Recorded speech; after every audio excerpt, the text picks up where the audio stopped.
Olá, meus queridos amigos, mais uma vez com vocês, Luciano da Costa, trazendo aqui uma reflexão para vocês. Desde que os primeiros homens surgiram sobre a face da terra, nasceu com eles o sentimento religioso, cheio de imenso e amedrontado respeito diante das grandes forças da natureza, que fazia eles se sentirem pequeninos e cheios de temor. Já no primitivo clã, nos clãs de totens, se ensaiavam os primeiros rituais de homenagem diante do mistério da morte. O pensamento religioso esteve presente, sim, nos homens do Paleolítico e do Neolítico. Só que eles faziam uma concepção deturpada sobre aquilo, porque eles não conheciam aquilo.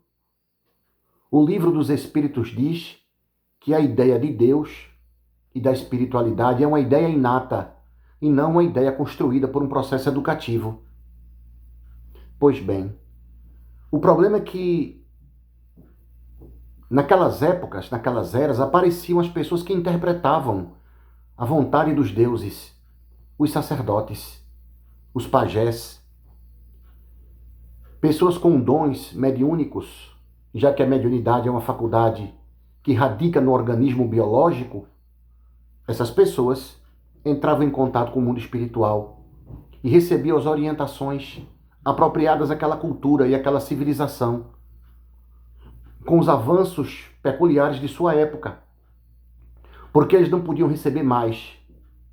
E à medida que os homens foram evoluindo, as civilizações foram ficando complexas, os conhecimentos foram sendo colocados. Espíritos mais preparados foram reencarnando, colocando seu ponto de vista, fazendo mover a roda da evolução, do progresso, abandonando velhas ideias, adotando novas ideias. Allan Kardec, em O Livro dos Médiuns, ele vai escolher um capítulo chamado Do Maravilhoso e do Sobrenatural. Afinal de contas, o outro nome dos livros dos médiuns é Guia dos Evocadores. Livro dos Médiuns ou Guia dos Evocadores. Mas evocadores de quê? De espíritos. Há espíritos? Existem espíritos? Primeiro capítulo do Livro dos Médiuns. Há espíritos mesmo? Pois bem.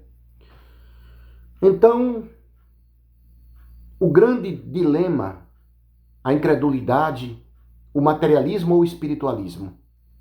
Esse dilema sempre andou com os homens na Terra. Esse caminho duplo. Acreditamos em alguma coisa que sobreviva ou não? A religião, ao longo de cada região, se apegando no trabalho de algum líder religioso, seja Siddhartha Gautama, encabeçando o budismo, seja Jesus encabeçando o cristianismo, Krishna e Arjuna encabeçando o hinduísmo, o Zen Avesta de Zoroastro, Zaratustra, Confúcio e Lao Tse com a sabedoria chinesa, não importa.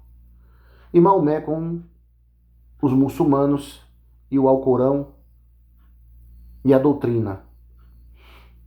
Então, nós observamos que a religião, ao longo dos séculos, ela trouxe aquilo que podia trazer, promoveu suas históricas e agressivas deturpações da mensagem primitiva dos seus fundadores, que era baseada no amor e no esclarecimento, e não na violência, na ignorância, na agressividade, no egoísmo.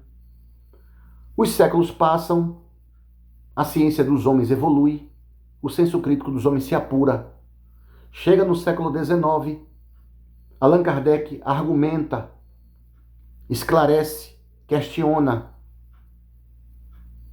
invoca o pensamento positivo para olhar para aquele fenômeno não de forma sobrenatural, maravilhosa e mística, mas como um efeito de alguma lei que nós ainda não conhecemos. Allan Kardec vai dizer, na codificação, que o conhecimento do perispírito, que é o corpo espiritual que os espíritos têm, representará para o futuro a chave para explicar uma série de fenômenos. Uma série de fenômenos no campo da cura, das comunicações, das aparições, dos fenômenos também de efeitos físicos.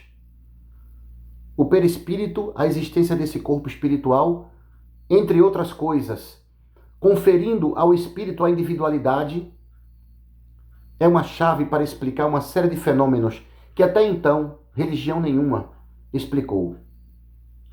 O Espírito de Santo Agostinho diz, no 4º livro de O Livro dos Espíritos, Esperanças e Consolações, que o objetivo dos espíritos, entre outras coisas, é nos revelar e aprofundar a vida futura. Porém, as religiões dogmáticas, que são representadas por homens, seus escritos e seus pensamentos, e pela autoridade política, psicológica, religiosa e econômica, que os séculos se conferiu de sedimentar, vão dizer que essas comunicações com além-túmulo não passam de inverdades e no máximo seria obra de anjos decaídos, do demônio. E Allan Kardec indaga, por que somente os demônios podem se comunicar e não também os espíritos de luz e os anjos? Então, as doutrinas dogmáticas pregam as massas dizendo que fiquem com nossa explicação. Não observem as mensagens, as revelações, as explicações, os argumentos, as notícias que esses seres do mundo espiritual estão trazendo. Porque tudo não passa de uma cilada do maior inimigo da humanidade, o demônio, o Satanás e o diabo. Mesmo que essas explicações tragam na sua estrutura mais íntima a necessidade da criatura humana se autoconhecer, para se autorrealizar, para evoluir espiritualmente. Permaneçam conosco, fiquem com nossas instruções. Nós somos os mais preparados. Nós é que temos o conhecimento espiritual para explicar as Sagradas Escrituras, porque nós é que estudamos esse assunto. Nós somos os únicos capazes de ler as Escrituras e interpretá-las da forma correta. Nenhum outro tem essa capacidade. E todos aqueles que ao longo dos séculos tentaram interpretar, passaram conhecimento, além da nossa visão, vai pagar caro. Vai enfrentar os tribunais da Inquisição. Era esse pensamento que vivia, que se irradiava, que vibrava nos séculos do passado. Milhões de criaturas foram mortas. A igreja queimou Joana d'Arc, depois a canonizou. Queimou Girolamo Savonarola, Giordano Bruno e outros mártires.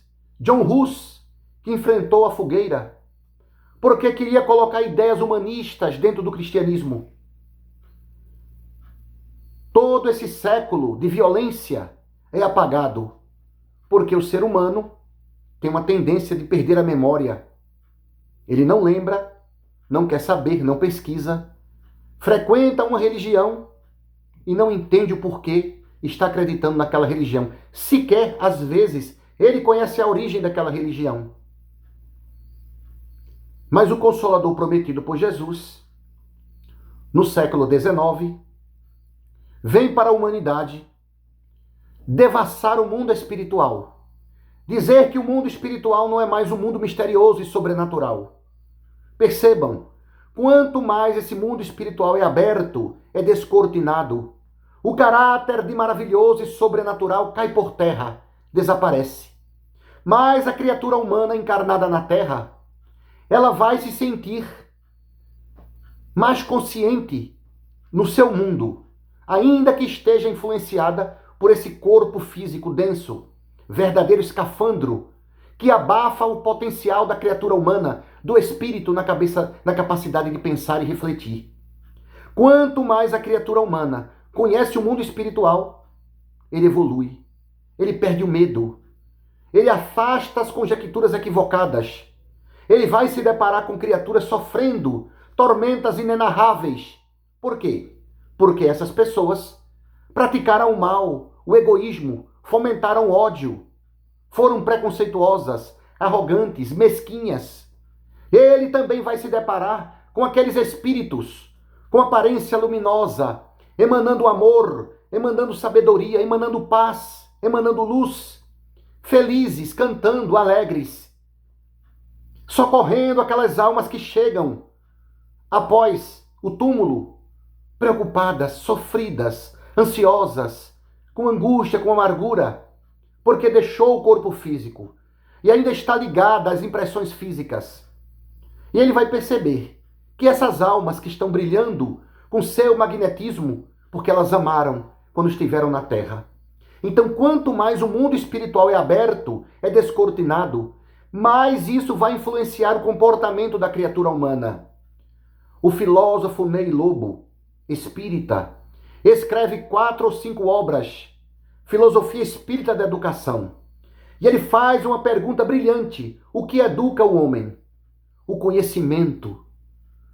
É uma ferramenta extraordinária, porque vai quebrar as ideias equivocadas.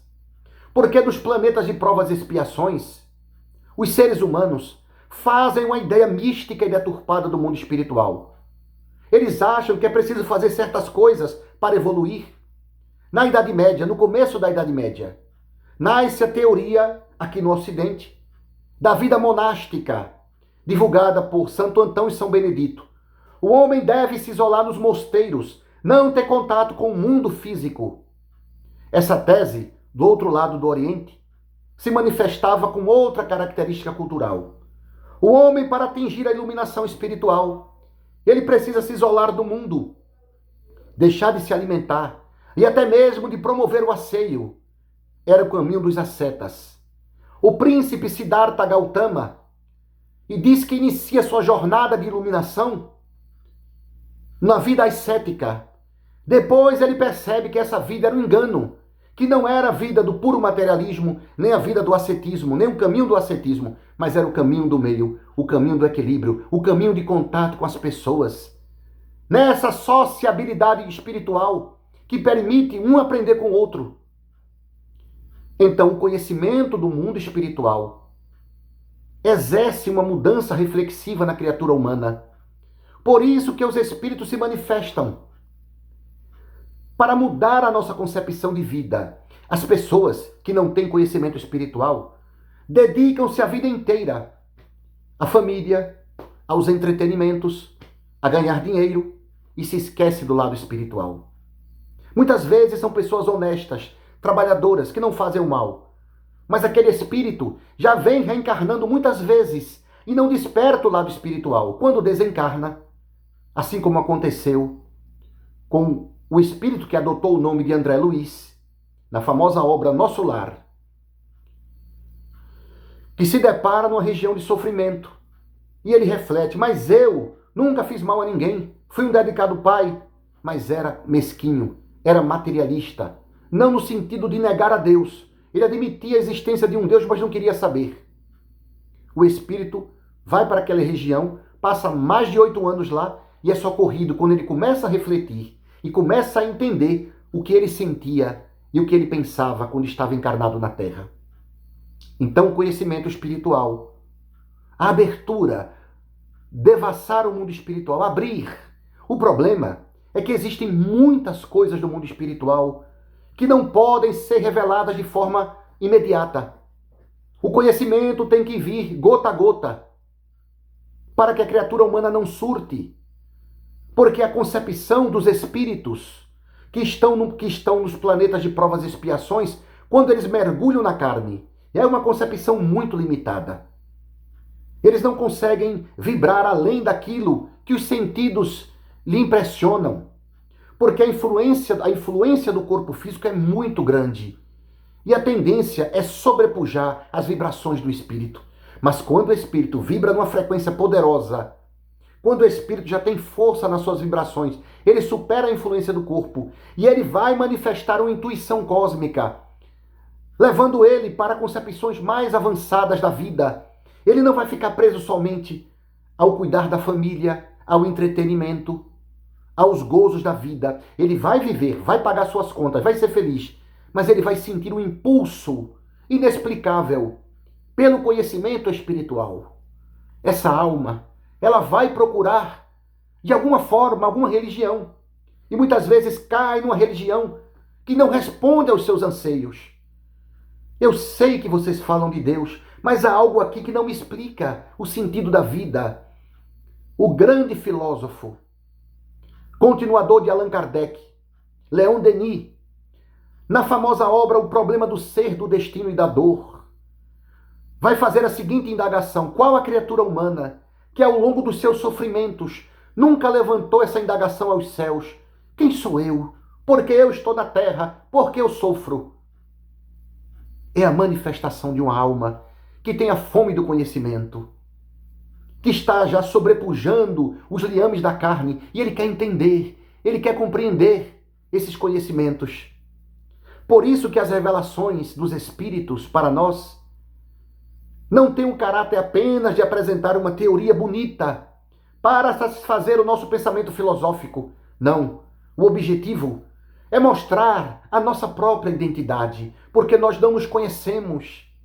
O mundo espiritual, os umbrais, todo o aspecto do umbral é aquilo que está dentro da criatura humana.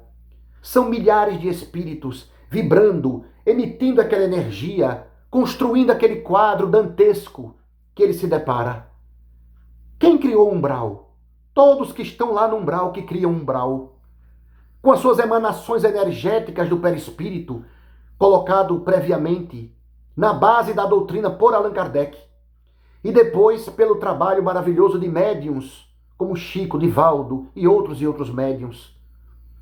Portanto, o trabalho que a espiritualidade tem de trazer as revelações do mundo espiritual é algo muito sério, para que as criaturas humanas aqui na Terra queiram estabelecer um controle dessas informações. Não nos cabe mais fazer aquilo que fizemos no passado. O index librorum prohibitorum, proibindo a criatura de estudar, dizendo aquilo que é certo e que não é certo, caindo no orgulho tolo, no egoísmo tolo, de achar que somente a nossa capacidade é que é a correta. É a manifestação do orgulho e do egoísmo, disfarçado em preocupação educativa, porque de educativa não tem nada. Meus queridos amigos, estamos revivendo no Espiritismo, nos arraiais do Consolador Prometido, esse comportamento absurdo de pessoas querendo dizer quais são as comunicações que devem ser assistidas ou não, como se aquelas almas que estão assistindo aquilo não tivessem as condições de analisar por conta própria. Allan Kardec, quando inicia o movimento espírita, vai afirmar que é necessário que na própria biblioteca da Sociedade Parisiense de Estudos Espíritas existam obras criticando o espiritismo, para que o leitor seguro pudesse fazer uso da síntese e de antítese, da síntese e da antítese, para que ele pudesse construir uma fé robusta. Fé inabalável é somente aquela que pode encarar a razão face a face em todas as épocas da humanidade. E os nossos irmãos, no intuito e repetindo ressonâncias do passado, querem tolher as comunicações, querem dizer que aquele livro não é de Deus, aquele livro não é de Jesus, aquele livro não é isso, não é aquilo. Não compete mais o surgimento de grupos, de instituições ou de órgãos que vá limitar isso. É uma ilusão que está tentando renascer, patrocinada pelo psiquismo de entidades extremamente inteligentes e doentes, para fazer com que as pessoas não conheçam o mundo espiritual. Quanto mais nós conhecemos as fronteiras do mundo espiritual, mais esse mundo espiritual se afigura humano.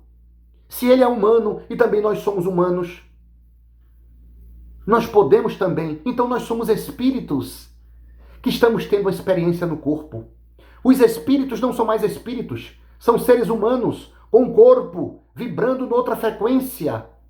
Não são seres mitológicos seres espirituais desconhecidos, a alma de outro mundo, um ser sobrenatural. Não, é uma criatura humana, cheia de defeitos e virtudes, que possui um corpo semimaterial e que conserva suas lembranças e que será feliz ou infeliz, conforme aquilo que ele plantou na terra. Quanto mais nós aproximamos a realidade do mundo espiritual, da humanidade, mais essa humanidade ela vai ser incentivada, motivada a evoluir espiritualmente. É um desafio muito difícil hoje. No mundo que estamos vivendo, finais dos tempos de um mundo moral, em pleno processo de mudança, onde as sujeiras estão sendo tiradas do tapete, onde os conflitos se acirram, onde as máscaras caem, onde as criaturas vão mostrar quem elas são, porque o testemunho é muito alto, é muito forte. Muitas estão buscando a luz, mas atrapalham também a luz, com comportamentos absurdos e medievais, comandados por entidades satânicas, que plantam na mente da criatura humana que elas devam ser os novos juízes, os novos intérpretes dos espíritos, para dizer que essa comunicação deve ser colocada e aquela comunicação não deve. Praticando um karma gigantesco. E acreditam estarem sendo influenciadas pelos espíritos de luz, pelos baluartes do mundo maior. Que ilusão, meus irmãos. Praticando esses comportamentos extremamente preconceituosos, que vêm lá da Idade Média. As trevas, quando ela não pode matar, ela bota o pé para você levar um tropeção. E de tropeção em tropeção, você vai perdendo o equilíbrio. Porque ela vai se imiscuindo gradualmente. São espíritos estrategistas muito inteligentes que plantam aqui, plantam acolá, plantam de novo. E o mal começa a crescer, crescer, crescer. E vai trazendo prejuízo aos espíritos. Não calem a boca dos espíritos. Não calem as comunicações. Não achem que este ou aquele grupo é o ditador da verdade, é que tem condições de avaliar a comunicação. Deixem com que as massas avaliem. Não é papel seu fazer isso, porque você pode estar assumindo um karma enorme fazendo isso. As comunicações foram dadas, cada um responderá por aquilo que falou. Ora, é uma contradição cabal. Se realmente os grupos, este grupo ou aquele grupo, acredita que aquela comunicação é mentirosa, não vale de nada, e aquela pessoa estava errada, deixe que ela se queime. Porque o tempo será o juiz. Ah, mas foram feitas muitas previsões e não aconteceu. Não aconteceu no tempo que o homem concebe, mas poderá acontecer. Se não acontecer, responsabilidade daquele que a transmitiu e da entidade que falou. Deixa o médium se queimar. Não compete a mim ou a grupo nenhum fazer essa seleção. Se eu ajo assim, eu estou sendo extremamente prepotente e orgulhoso. Ou eu posso estar sendo vítima. Está sendo comandado por entidades inteligentes que, em nome do amor, em nome de um trabalho maravilhoso, eu estou preocupado com aqueles irmãos que vão assistir aquilo. Mas será que esse não é o mesmo pensamento que existia antigamente? Os tenebrosos concílios, influenciados pelos aspectos econômicos dos imperadores, dos reis. Essa tese não pode prevalecer, porque ela vai atrapalhar o pensamento de tal ou qual monarca, pois o pensamento da realeza admitir a reencarnação. Imagine um rei que nasce com a influência e a determinação divina, vai nascer com uma criatura igual aos plebeus? Essa tese não pode ser aceita, e muitas teses foram tiradas do cristianismo por interesses mesquinhos, políticos e econômicos. E agora, em pleno século XXI, na era da mediunidade, no momento em que os espíritos querem rasgar mais ainda o véu, para que a gente perceba que esse mundo não é nada comparado às belezas do mundo astral e também aos sofrimentos do mundo astral, os grupos renascem, trazem de volta Esse comportamento diabólico de querer frear as comunicações. É um grupo que vai dizer o que é a verdade. Muitas vezes, algumas pessoas me perguntavam na época do movimento espírita, dizia assim: Luciano, tal obra ela foi referendada pela federação tal e aquela obra não foi referendada pela federação tal. Eu dizia: meu filho, não é a federação tal, são 3 ou 4 gato pingado que faz parte de um grupo que decide. Nenhuma federação, nenhum órgão convoca um concílio, passa 4 dias debatendo para ver se aquele livro vai ser ou não publicado. É um grupo pequenino de pessoas que vai dizer que não pode colocar isso. Puro egoísmo e manifestação das sombras. Lembrem-se, os espíritos trevosos, o que eles têm de mais poderoso é o anonimato. Quando se sabe que você está sendo influenciado, quando se sabe que você está sendo comandado, é o primeiro passo para você se libertar da influência. Quanto menos nós conhecermos sobre as trevas, mais poder eles têm sobre nós. Quanto mais nós conhecermos as estratégias que essas trevas usam sobre nós, mais nós identificaremos o dedo do demônio naquela atitude. E é momento disso, é momento de maioridade. E essa maioridade espiritual pressupõe não apenas o amor e o sentimento de amor, mas também o conhecimento das estratégias psicológicas das sombras, porque estão atrapalhando os planos das equipes espirituais, que programaram a reencarnação de espíritos com o objetivo de trazer uma luz maior, e devido ao orgulho e ao egoísmo, as criaturas não estão aceitando. Porque os vícios comportamentais do passado ressurgem e vibram como sinos a influenciar o coração enferrujado de egoísmo de muitos irmãos. É necessário refletir e pensar nas consequências de tais atitudes, para depois não dizer: a minha intenção não era essa, mas de má intenção, diz a literatura e o escritor e o poeta, o inferno está cheio. A minha intenção era apenas proteger. Eu quero zelar pela pureza doutrinária. Queriam também zelar por essa pureza do cristianismo. E muitas criaturas foram mortas, foram queimadas vivas, porque não concordavam com essas ideias. Quem são vocês, meus irmãos, para dizer o que é certo e o que não é certo daquilo que vem do mundo espiritual? Não compete a vocês, compete aos homens analisarem. Na época de Akhenaton, depois de sua morte, tentaram apagar o registro dele. No caso de Allan Kardec, tentaram queimar os livros. E hoje querem cessear as comunicações. Isso não é uma atitude correta. Ponham a mão na consciência. Como dizia Gamaliel, o mestre saduceu, de Saulo de Tarso: se essa doutrina não tiver nada de Deus, ela por si própria decairá. Mas se ela tiver, nenhum movimento dos homens poderá deter. Se essas comunicações, que vocês, no afã de se considerarem aqueles que vão avaliar as comunicações, forem do mal, elas cairão por terra. E será o testemunho, é a permanência delas. Se vocês acreditam que essas comunicações, que isso e aquilo não serviu, deixe-as de pé, porque será o maior testemunho, será a maior prova de que realmente nada aconteceu das promessas que foram faladas. Mas quando você retira as comunicações, retira certos conhecimentos, você está assumindo uma responsabilidade gigantesca. Porque aquelas comunicações não foram somente para aquela época, foram também para o porvir e trazem mensagens profundas que mexem com a criatura humana, que levantam a criatura humana. Sejamos sinceros, sejamos humildes. Existem aqueles irmãos que têm um potencial espiritual bem maior que o nosso, bem mais evoluído que o nosso, e vêm por misericórdia de Deus, por vontade de servir aquele que é o nosso mestre, o Rabi da Galileia, vem nos ajudar.